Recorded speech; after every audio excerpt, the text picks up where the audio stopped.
Everyone, today we're going to take a look at this 2022 Volkswagen Golf R. The Golf R is all new for 2022. This is now the fifth Golf R, or R32 as it was previously named. This one is based on the also new 8th generation Volkswagen Golf.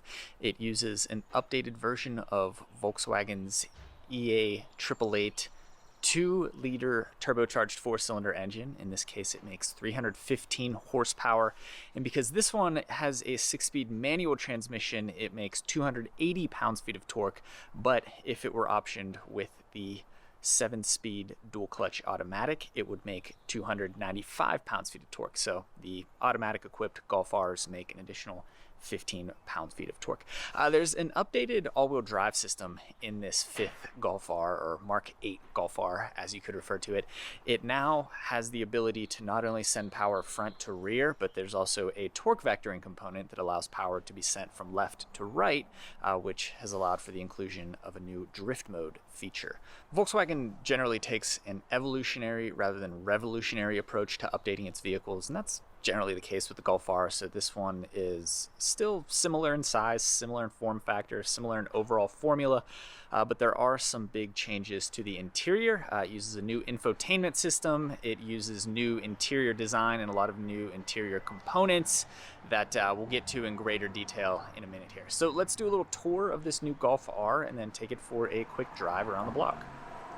So there are a couple of things worth calling out when it comes to exterior design. First of all, you might notice the new R logo there. That's now the third iteration of the Volkswagen R logo. Also, much like the GTI, which has always featured a red stripe across the front, this Mark 8 Golf R now has a blue strip going from the headlights and across the grille. Moving down the side, one of my favorite design touches are these mirror caps. They're kind of an aluminum finish. It's just painted plastic, but this reminds me of a lot of the Audi S and RS models, and it serves to kind of tie Volkswagen's performance brand into Audi's performance brand. These wheels are 19 inches. I like the design. There is an R logo in them. You'll notice the brake caliper is blue, and there's also an R logo in the brake caliper, and then the rotors themselves are actually drilled. So there's the front rotor. Here's the rear. It's way smaller than the one up front. Yeah, these are some really big brakes. And the Golf R, at least this one, comes with Continental Conti Sport Contact 5P summer tires. It's not often that I get a press loaner that's riding on summer tires, so that makes for slightly elevated performance.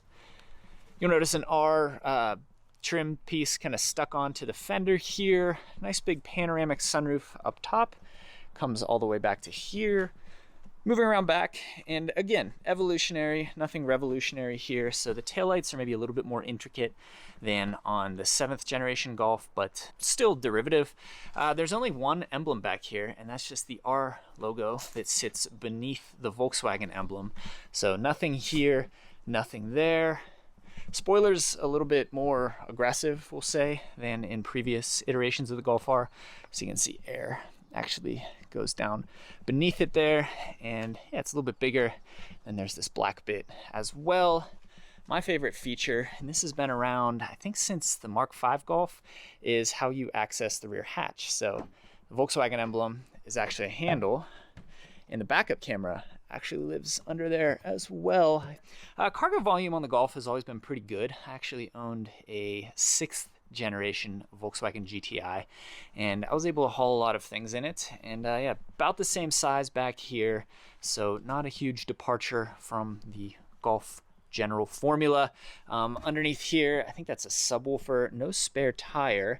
There is a cargo cover, pretty simple. It's just suspended on these cords here. Then there's a 12-volt outlet, which feels like an extra. I can't imagine many situations where you'd need a 12-volt outlet in the back of a vehicle like this, but you get one. And then one of my favorite features is there's a pass-through here. So that would allow you to haul long items like, say, a pair of skis or two without having to put down the entire rear seat back. Here's the key. So you've got lock, hatch release, and then unlock, and then a panic button. And then there's an R logo on the back side of the key there. It's kind of a gloss finish. well, it is a gloss finish, and you can see it's already pretty scratched up. Maybe not a key that's going to look really good for a long time, but when it's brand new, it probably looks pretty sharp, pretty shiny.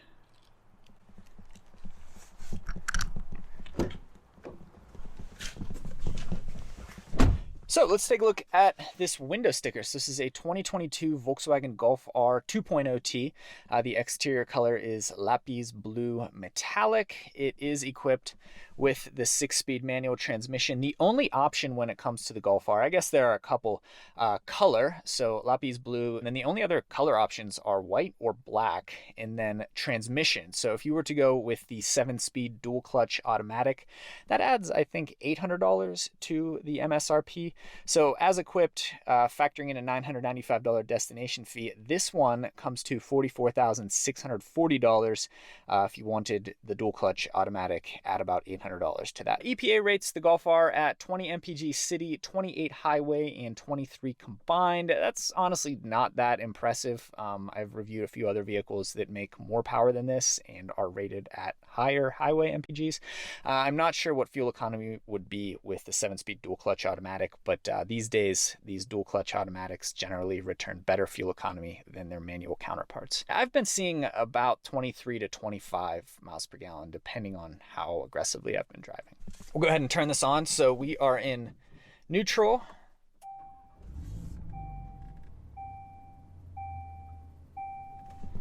Parking brake is on. We're in neutral. Let the clutch out. So let's start over here on the door panel. Volkswagen has always, in my opinion, been known for really great initial quality. They use nice materials in their interiors, and the design generally is pretty good from an ergonomic standpoint. Now with the new Golf here, Volkswagen has changed some things, and I don't feel that usability is still one of this vehicle's strong points, unfortunately, but we'll get to that a little bit more in a moment here. But window switches all feel really good. All 4 windows are one touch up and down, which is great. I think every car should be that way. To the left of the gauge cluster here, which is fully digital, you've got your headlight controls, which is where they've always been, but now, like I said, they take a slightly different approach. So this is all piano black plastic. This is a piano black plastic panel here, and to turn things on and off, you just touch. And there's no feedback, unfortunately. It's not a button. So there's no feedback that you've actually pressed what you want to press. So you're driving along and you have to kind of reach. It works all right. Let's see. Now, I don't know why. I guess I turned on the defrosters. Anyway, yeah, overall usability is a little bit tricky. You'll see more of that in a moment. Here's the gauge cluster. You can adjust the view or the image or the way information is displayed via this button on the steering wheel here. So here's kind of a more traditional view. So there's your trip computer. There is a tachometer and a speedometer with a G-force meter in the middle. And there's a lot of configurability to this. There is a navigation-centric view.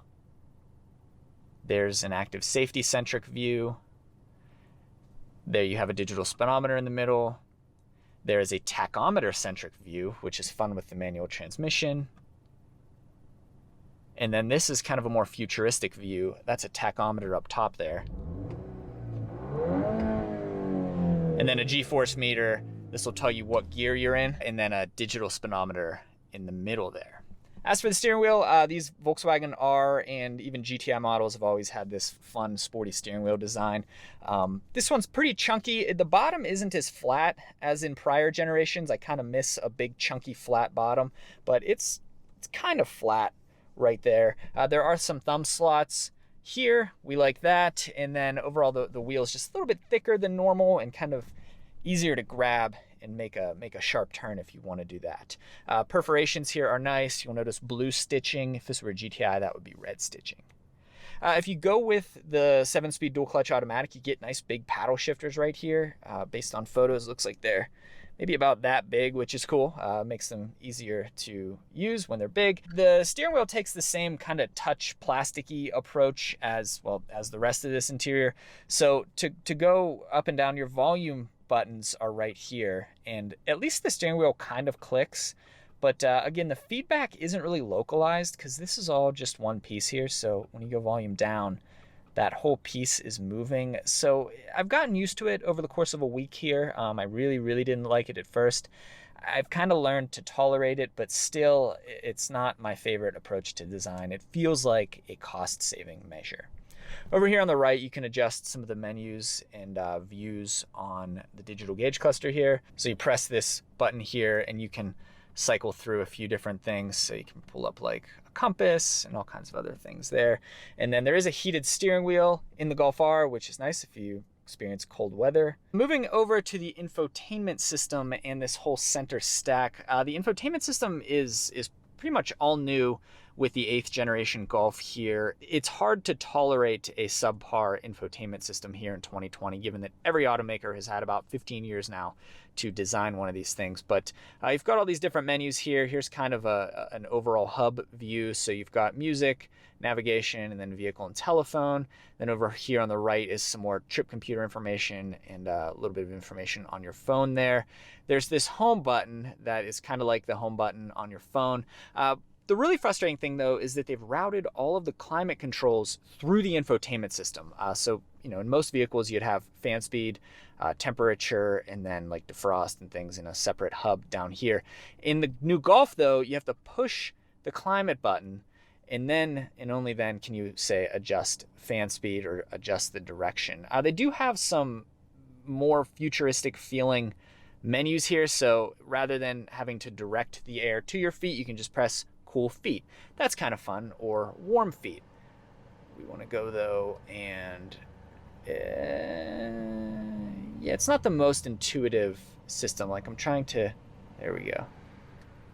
There, we can turn the fan speed down. Also, there are no buttons for the heated and ventilated seats. I mean, this center console is pretty sparsely populated here. So to get to heated and ventilated seats from home, so you're driving along, you want to turn on the ventilated seats.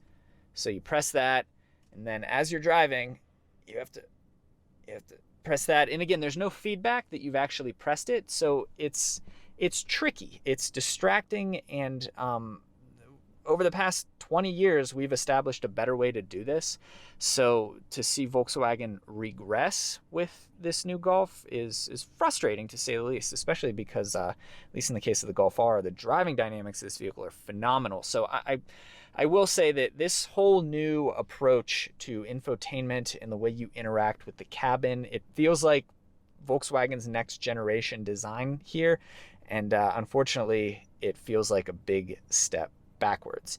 As for this center console, you do get USB-C. There are no USB-A ports in this vehicle. I really like that. I want to be able to get rid of all my old USB-A cables and use strictly USB-C. Then there's a wireless charging pad right here. Start button is here on the center console. The 6-speed manual shifter feels really good. The throws are a really nice length. And then to go into reverse, you push down, over, and up.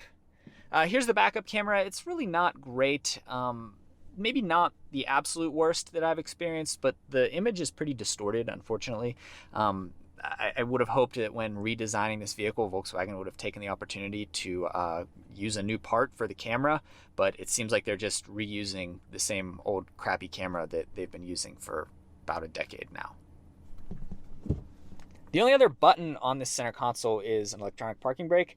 So yeah, that's the only other button. To adjust drive modes, you push this here. So these are the only buttons on this dashboard. So you've got drive mode, climate, driving assist, and then a just basic menu button. So we'll go to the drive modes. There's also a button on the steering wheel for that. So your default mode is comfort. There's also sport, and then within race, you've got a few different modes. So there's basic race mode, which we're in now, and then there's a drift mode. But to turn on drift mode, there are actually a few different levels of approvals you have to go through. And then there's also a Nürburgring mode that kind of feels like Race Plus. They say it's specially tuned for the Nürburgring. And when I turn it on, I feel the vehicle get a little bit louder and maybe even a little bit more tense than it is in regular race mode. But then there's also a button here on the steering wheel. You push it and it takes you, well, it should. Yeah, you press it and it takes you directly to race mode. What's kind of weird about it though is it doesn't cycle through anything. It just takes you to race mode every time. I wish you could use this button to cycle from comfort to sport to race, but no, just takes you straight to race mode, which maybe not as user-friendly as it could be, not as beneficial to the driver as it could be, but that's the way it is as of right now. Other things on this center console, here's the cup holder. They've kind of redesigned this, so there's the place for your cup. I guess you could fit another cup right there, but there's this button, and if you have, say, like a can right here, push that button, and then this thing comes out, and then this tensioner holds the can in place. That's kind of nice. Here's your 12-volt outlet. There's another 12-volt. So the part just isn't as nice as in previous generations. I owned a Mark 6 GTI. It was a 2011. And on that vehicle, this cover was way nicer, and that was 11, 12 years ago. Here you can see it's just one part. When you open it, the plastic bends. So rather than being a hinge, it's a piece of plastic that bends and bends and bends and bends. I can visualize a situation 7, 8, 10 years from now where this just breaks off if you open and close it a lot. And then even just opening it isn't as nice as in previous iterations of the Golf. So kind of a bummer there. Here's your center console box. So it's pretty small. There's nothing in it. You could maybe fit like a drink can in there, a phone, a wallet, a pair of sunglasses, but yeah, not the most user-friendly storage space here. I'd probably use this storage more often than this one. One other thing, the armrest here slides forward, so that's kind of nice, especially if you're using a manual transmission. You can rest your elbow on this pad here and then use the transmission that way. I think that about sums up the front seating area here. Let's check out the second row.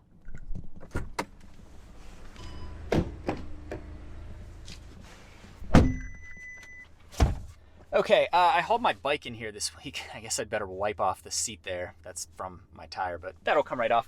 As for comfort back here in the second row, this is a compact hatchback. You'd expect it to be somewhat uncomfortable back here, but it's actually really nice. The seat's nice and cushioned. Unfortunately, it's not perforated like the front seat upholstery is, but there is independent HVAC back here, and even the outboard seats are heated. That's pretty surprising to find in a compact hatchback. I would gladly trade all of this for a volume knob up front, but I guess that's the way things are. But you can adjust temperature coming out of these vents back here. The vents feel okay. Kind of a funky design. These seat backs are kind of funny. There are 6 pockets. A lot of vehicles these days, you'll find just one pocket on the back of the passenger seat. But in this case, you've got one, and then another one on the back of the driver's seat. They're not real nice. It's kind of flimsy, elasticy material. And then there are 2 up here. So 1, 2, 3, 4, 5, 6 total. Again, I would trade every single one of these for a volume knob, but that's how things are. As for space though, it's pretty comfortable, like I said. So I've got decent room for my knees. I'm about 5'11". That's where I have the seat when I'm driving. Plenty of space to sprawl out. There is a pretty big hump here on the back of the center console, so you may feel a little bit claustrophobic when it comes to the feet area, but overall it's not too bad. One thing I noticed, the back door panels aren't nearly as nice as the front ones. So up front, this is like a rubbery material similar to what's on the dashboard. Back here, yeah, that's just hard plastic. So hard plastic, hard plastic. This is kind of a cushioned material, but it's still really not that nice. This is cushioned, and then this is a nicer plastic, and we've still got one touch up and down window controls even back here, which is really, really nice. I think every single vehicle should have that. There are pockets in the doors for water bottles. The sunroof design is a unique approach. This is a mesh panel, so it lets a little bit of light through at all times. You can probably see that. And what's kind of nice is you can open the sunroof, which you open via that swipe motion there, which again, but you can have the sunroof open and then close this, so it lets air in. It lets you kind of feel like you're outside a little bit, but it still shades you. That's kind of a nice touch, but it's a double-edged sword. You can never fully block out the light with this mesh panel right here, but you can close it and block out some of the light even when the sunroof is open. So unique approach. Some people will probably like it, some people probably won't. And then might as well take a look at the center armrest here. So it's pretty big, pretty squishy. You get space for 2 cups. And then this has been a Volkswagen thing for a while now. There's this little cutout in the middle for like a Red Bull can or like maybe an espresso can. That's a Volkswagen thing right there. Overhead lights, touch them to turn them on, kind of like everything else in this car. And then grab handle here, and then there's also kind of a grab handle right there.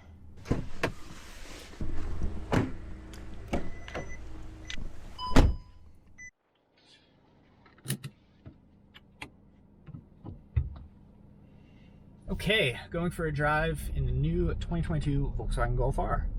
So while they've kind of ruined the usability of this interior, frankly, the formula remains the same when it comes to driving the Golf R.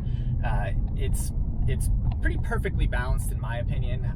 All-wheel drive's nice, 315 horsepower is right on. The 6-speed manual transmission is really pretty easy to operate. I'd personally probably go with the 7-speed dual clutch automatic, but either transmission in this car is really nice. The dual clutch automatic is faster than the manual just because no human being can shift as fast as a computer, but either way, car's pretty quick. Most cases it comes in at 0 to 60 in a little bit over 4 seconds. The automatic's going to be faster, but I'll do my best here with the manual. And we are in comfort mode.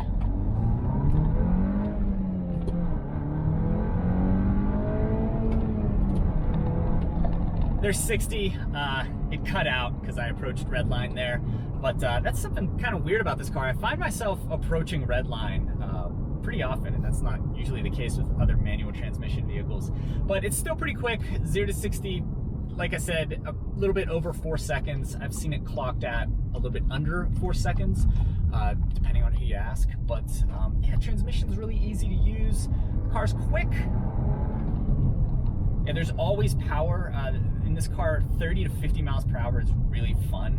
The turbo is tuned perfectly in my opinion, so it just gives you... It's a really good feeling going from 30 to 40 or 30 to 50 in this car, as it is going from 60 to 85. So let's go into... There's race mode. Press the button on the steering wheel, which takes you straight into race mode. So car gets a little bit louder. There is an electronic component to the shock absorbers, to the suspension. So when you go into race mode, things get a little bit firmer with regard to suspension. Car gets louder. Steering ratio changes a little bit. Throttle.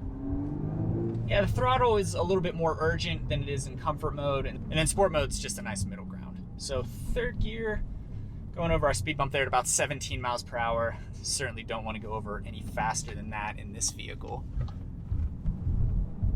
Handling in this car feels pretty good, as you'd expect. I have a lot of experience with the GTI as well as the Golf R, and I've always felt that the GTI is maybe a little bit more fun to drive, honestly, because it's a little bit lighter given the absence of an all-wheel drive system, and then without the all-wheel drive system, the GTI, it just feels a little bit more playful sometimes. The Golf R, it's kind of predictable. The added grip means you know what you're going to get, whereas with the GTI, it's just a little bit more squirrely, a little bit more youthful, and yeah, that's the point. So, okay, we're in race mode. We're going to do another lap here.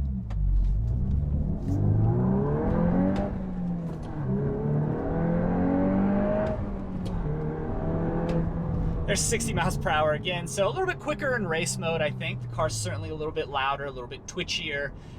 There's not as much margin for error when it comes to shifting gears in race mode, I've found, but still just as drivable as ever. I don't feel like race mode is really that hardcore, especially because there's a button on the steering wheel that takes you directly to race mode. So if you're doing a spirited canyon drive, I can see using race mode over your regular sport mode. Let's go into sport mode though. So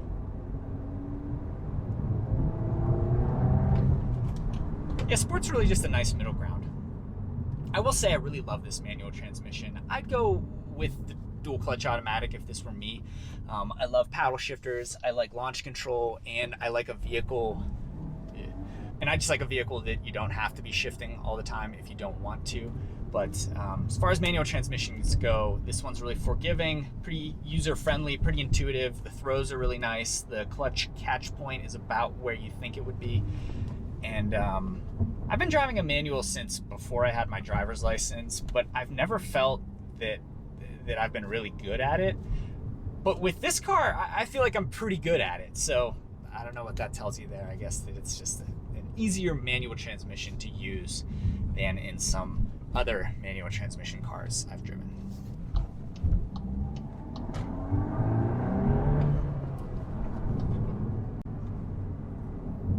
This is a really fun car to drive. I also love just how mature it is. It doesn't scream race car. It's a relatively conservative design. You get all these nice features. I didn't mention it, but there's a highway driving feature that'll pilot you down the road. You just have to keep your hand on the wheel and it'll use radar cruise control. In lane tracing to take you down the highway relatively effortlessly, which is really nice. Yeah, so this is a really pretty good package. I mentioned that I don't love the backup camera, and in this view you can see just how distorted it is. Everything's pretty blown out at the edges. It kind of has a fisheye look to it. Colors are okay. Picture quality is, I guess, okay. It's still not great, but the distorted image is what's really a bummer about this camera. So that's your look at the 2022 Golf R, the new Mark 8 Golf R. I think this is probably the last Golf R that'll use a gas engine. I imagine the next generation will be electric. Either way, I have a lot of experience with these cars. I, right after college, got my first job working for Volkswagen Group of America in their product planning department at their US headquarters. That was right around the time where the Mark 6 Golf R came out. That was the first Golf R that was called the Golf R, not the R32. Actually, my YouTube icon is actually a photo I took of the taillights of a European spec Golf R that I drove for a little while I worked for VW of America. So it's been fun to kind of watch the evolution of the Golf R over the years. And really, like I said, evolution rather than revolution is key with these vehicles. They've always taken a very mature approach to performance. They kind of bridge the gap between, say, like a Honda Civic Si or a Subaru WRX and maybe something like an Audi S3 or a Mercedes AMG CLA 35. So something that would cost like 65 to 70K, and then the WRX is like, 35 to 40. Golf R sits right in the middle at about $45,000, which is a pretty great balance. I love the branding of this car. I love the blue exterior. I love the packaging and all the features that you get. I don't love this new dashboard approach. I think it's really a shame that Volkswagen, a company that I've always felt had really good interior design and ergonomics and usability, I think it's a shame that they've kind of just thrown that all in the trash with this new dashboard design that's clearly done for cost savings. There are no buttons, nothing really moves, it's all touch, and I don't find it to be that easy to use. It's grown on me over the course of the past week, but when it comes down to it, I'd throw 12 to 15 buttons in here and I think would be in a good place. Same goes with the volume knob. There's no volume knob. I think we've all agreed that a volume knob is an important thing to include in a vehicle for usability. So to see Volkswagen get rid of the volume knob long after we've all decided that no, the volume knob should stay, not really a great move. Again, kind of hurts the usability of the vehicle, and I've always wanted one of these. I still kind of want one. I'd be less excited to buy one knowing how frustrating this new user interface is. Hopefully they can improve it. The nice thing about infotainment based controls is that they can be changed via software updates, so hopefully that'll be the case. But yeah, when it comes down to it, despite the flaws, the obvious flaws when it comes to this new dashboard design, this is still a really fun car. I think it's great that there's a car out there that is mature and relatively conservative, but still fun to drive and feels special like the Golf R here does. So that is my take on this new Golf R.